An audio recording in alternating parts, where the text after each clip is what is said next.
जमीयत के सम्मेलन में मदनी के बयान पर बवाल को लेकर अगली बड़ी खबर बता दें, जहां आचार्य लोकेश मुनि ने अरशद मदनी के बयान पर विरोध जताया। मंच पर दूसरे धर्म की उपेक्षा की गई है। उन्होंने कहा अरशद मुनि ने अपने धर्म को ऊपर करने की यहां कोशिश की और लोकेश मुनि की तरफ से ये बात कही गई है।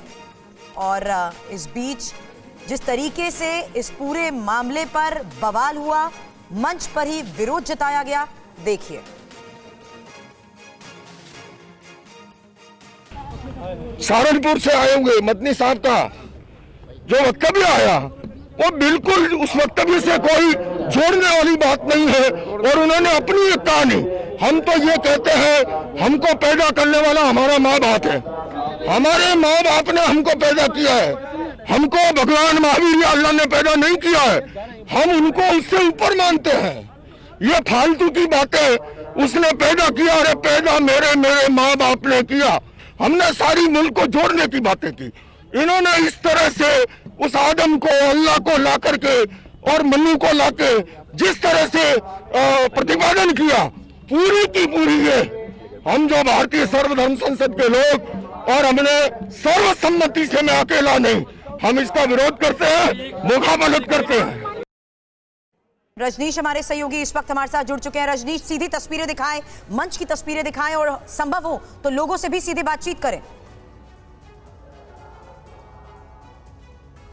बिल्कुल, देखिए आपको सीधी तस्वीरें दिखाते हैं। यहाँ पर रामलीला मैदान में पिछले 3 दिनों से जमीयत उलमाए हिंद का कॉन्फ्रेंस चल रहा है। मंच हालांकि यहाँ से काफ़ी दूर है, लेकिन बहुत बड़ी तादाद में यहाँ पर लोग हैं जो सुनने के लिए आए थे। और जमीयत की ओर से ये कहा जा रहा था कि ये एकता सम्मेलन है, सद्भावना सम्मेलन है और तमाम धर्म के लोगों को यहाँ पर बुलाया गया था। लेकिन जिस तरीके से विरोध किया है आचार्य लोकेश मुनि ने, और जहाँ पर अल्लाह और मनु और आदम का जिक्र आया है, उस पर उन्होंने सीधे तौर पर अपना विरोध जताया है। और उनका ये कहना कि हर बात में अल्लाह को इन्वॉल्व करना और हर धर्म के लोगों के लिए उनको इन्वॉल्व करना, ये बिल्कुल भी गैर मुनासिब है और इसको वो बर्दाश्त नहीं करेंगे। और यही बात कहकर वो यहाँ से निकल गए हैं। और निश्चित तौर पर इस वक्त जो यहाँ रजनीश बने रहे आप हमारे साथ। शालिनी वाजपेयी भी हमारे साथ इस वक्त मौजूद हैं। शालिनी, ये तो एकता सम्मेलन चल रहा था, सद्भावना सम्मेलन चल रहा था, जिसमें सभी धर्मों से ताल्लुक रखने वाले लोग मिलजुल कर कैसे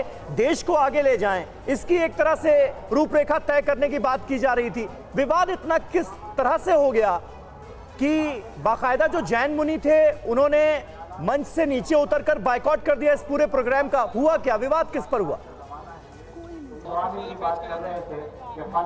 हाँ जरा समीर, अगर सवाल आप दोबारा से बोल दे तो बेहतर होगा। शालिनी, जल्दी से बताएं हमारे दर्शकों को विवाद किस बात को लेकर हुआ, क्योंकि जैन मुनि बाहर आए और उन्होंने कहा कि तमाम आपत्तिजनक बातें की गई मौलाना अरशद मदनी की तरफ से।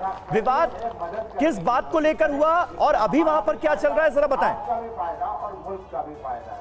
दरअसल मैं बताऊं समीर, विवाद इस बात को लेकर हुआ कि जो अरशद मदनी जी हैं वो जब मंच से बोल रहे थे तब उन्होंने कहा कि जो ओम है, पहले उन्होंने बोला ओम और अल्लाह की बात की, फिर उन्होंने बोला कि आदम सबसे पहले धरती पर कौन आया, तो कहा कि मनु आए। और उन्होंने कहा कि मनु किसकी पूजा करते थे, मैंने लोगों से पूछा तो पता चला कि मनु ओम की पूजा करते थे। उनका कहना था सबसे पहले धरती पर मनु और आदम आया, मतलब वो ये बात कहना चाह रहे थे कि मनु और आदम के अलावा धरती पर कोई सबसे पहले नहीं आया। इसी बात को लेकर जो जैन मुनि लोकेश हैं वो इस बात से एतराज कर गए और वो तुरंत उतरकर यहाँ से चले गए। उन्होंने ठीक है शालिनी, वो तो हम देख ही रहे लगातार कि बयान के बाद किस तरीके से बवाल मचा हुआ है।